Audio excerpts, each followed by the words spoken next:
दोस्तों, सैफ अली खान वाले मामले में उस खबर का जिसका हमें इंतजार था वो खबर आ चुकी है। कहा यह जा रहा है कि पहले ये कहा गया था कि फिंगरप्रिंट्स मैच नहीं कर रहे हैं उसके साथ जिसको हमने पकड़ा है, पुलिस ने पकड़ा है।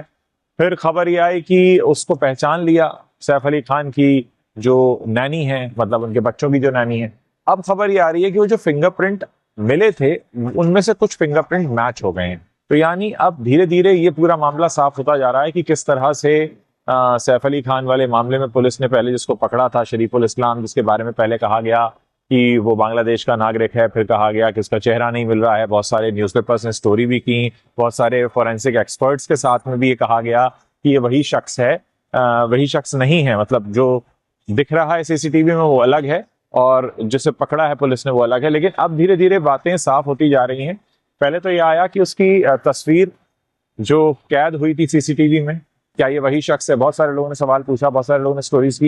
लेकिन अभी कहा जा रहा है कि तस्वीर भी मैच हो गई है, फिंगरप्रिंट भी मैच हो गए हैं और उसे नैनी ने पहचान भी लिया। तो कुल मिलाकर वो सारी बातें जो कही जा रही थी कि पुलिस ने गलत शख्स को पकड़ लिया है, पुलिस पर काफी शक हो रहा था, पुलिस की काफी थू-थू भी हो रही थी कि क्या इस पूरे मामले में 3 दिन की मशक्कत के बाद जिसे पकड़ा वो शख्स ही नहीं है, किसी और को पकड़ना है। ऐसी तमाम बातें होती रही और ये भी कहा गया कि जो बांग्लादेश में उस शख्स के पिता हैं उन्होंने कहा है कि भाई ये मेरा लड़का इन्होंने गलत तरीके से पकड़ लिया है, देखिए सीसीटीवी में जो है वो गलत है और जो मेरा लड़का है उसका चेहरा अलग है। ऐसी तमाम बातें हो रही थी। लेकिन अब फाइनली जो है इस पूरे मामले में सच सामने आ चुका है।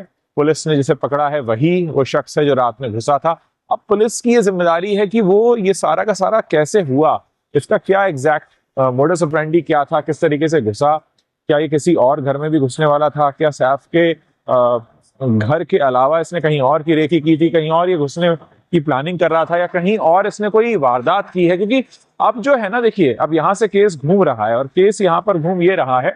अब लोग ये जानना चाहते हैं कि ये शख्स क्या सिर्फ सैफ अली खान के घर में ही करने के लिए घुसा था, क्या इसने कहीं और भी इस वारदात को अंजाम दिया था, क्या ये कुछ ऐसे सुराग पुलिस को दे सकता है जिससे कि आने वाले दिनों में जो होने वाले क्राइम है उन पर काबू पाया जा सके।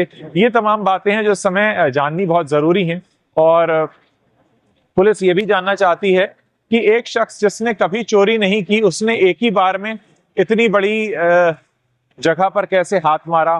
क्या इसमें कुछ लोग थे जो रेकी करने में इसकी मदद कर रहे थे? क्या कुछ लोग ऐसे हैं जो बिल्डिंग में रहते हैं या उनके यहाँ काम करते हैं, या ये कहीं उस बिल्डिंग के किसी फ्लैट में काम करके आया था? ये तमाम चीजें हैं जिसका इंतजार है पुलिस को। पूरी बातचीत जब पूछताछ होगी और कुछ लोगों से और पूछताछ की जाएगी तब ये बात सामने आएगी कि इसकी मदद किसने की थी। तो कुल मिलाकर जो मुख्य बिंदु है मैं आपको एक बार फिर से बता देता हूं। जो पहले कहा गया था कि फिंगरप्रिंट मैच नहीं हुए हैं, तो फिंगरप्रिंट मैच हो गए हैं। शक्ल वही है, फिंगरप्रिंट वही है। नैनी, जो जहांगीर की नैनी है, उसने भी इसकी पहचान कर ली और कहा यही वो शख्स है। तो कुल मिलाकर इस पूरे मामले को लेकर जो बहुत सारे क्वेश्चन मार्क्स थे, अब वो क्वेश्चन मार्क्स हट गए हैं। अब पुलिस का काम ये होगा कि कैसे कैसे इसने स्टेप बाय स्टेप, क्या ये जब बांग्लादेश से चला था तो इसका यही इरादा था? बीच में खबर ये भी आई थी, कहा गया कि इसको घर जाने के लिए पैसा चाहिए था इसलिए इसने ऐसा किया। तो तमाम चीजें जिस बारे में अब ये बात होगी और ये पूछा जाएगा कि इसने ऐसा क्यों किया। देखिए यहाँ पर जब भी पुलिस किसी को पकड़ती है ना, तो पुलिस के पास 2-3 चीजें होती हैं जो साबित करनी होती हैं। एक तो क्या घटना को अंजाम देने वाला यही शख्स है, फिर इसके पीछे मोटिव क्या था, और क्या ये पहली घटना है जिसको इसने इस तरीके से अंजाम दिया। तो ये तमाम चीजें हैं जिस पर पुलिस को अब अपना पक्ष रखना होगा और बहुत सारी चीजें जो हैं वो इसी तरीके से निकलकर सामने आएंगी।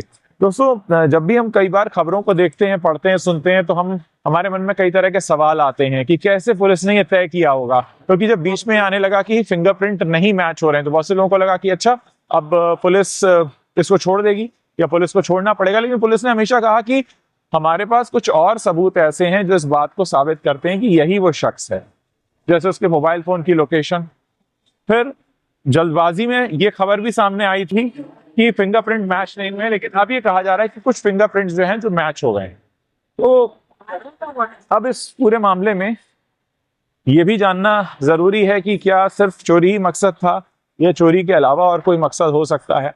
दोस्तों, मैं आपको ये भी बताना चाहता हूं कि अभी हाल ही में जब नेटफ्लिक्स का इवेंट हुआ था जहां पर सैफ अली खान दिखाई दिए थे, तो उनके गर्दन पर जो चोट के मार्क आए हैं उसे देखकर कई लोगों ने कहा कि भाई ये चोट तो वाकई बहुत गहरी है। जो लोग कुछ समय पहले ये भी बातें कर रहे थे कि क्या ये सैफ करीना का आपसी मामला है, जिसको इस तरीके से बढ़ा चढ़ा कर पेश किया जा रहा है। तो कुल मिलाकर मामला ये है कि जो चोर पकड़ा गया है वो सही पकड़ा गया है। अब पुलिस को उससे बहुत सारे सच और राज निकलवाने होंगे।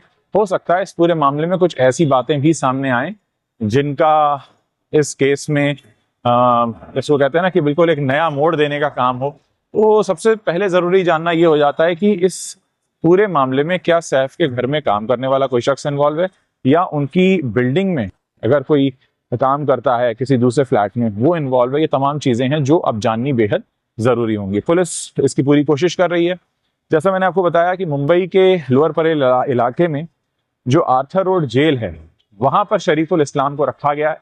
कई और खूंखार अपराधी वहां रखे जाते हैं।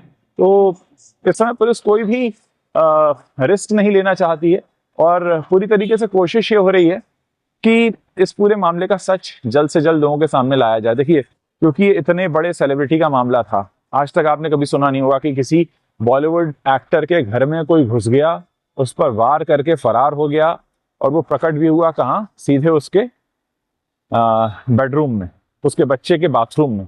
तो कुल मिलाकर मामला ये बहुत टेढ़ा लगता है। इधर सैफ अली खान के जो मेडिक्लेम में जो एक बहुत बड़ी रकम अप्रूव हुई, कहा गया कि भाई 35 लाख 36 लाख का उन्होंने क्लेम किया, उसमें से 25 लाख अप्रूव हुआ। तो उसको लेकर भी बहुत सारी बातें कही जाती रहीं, उसको लेकर भी बहुत सारे लोगों के मन में क्वेश्चंस हैं। एक डॉक्टर साहब थे जिन्होंने ये पूरा मामला उठाया था और उस पूरे मामले को उठाने के बाद लोगों ने कहा कि भाई क्या इस इलाज के लिए 25 लाख रुपया अप्रूव होता है, क्या इतना प्रीमियम दिया था सैफ अली खान ने। तमाम बातें उठती रहीं।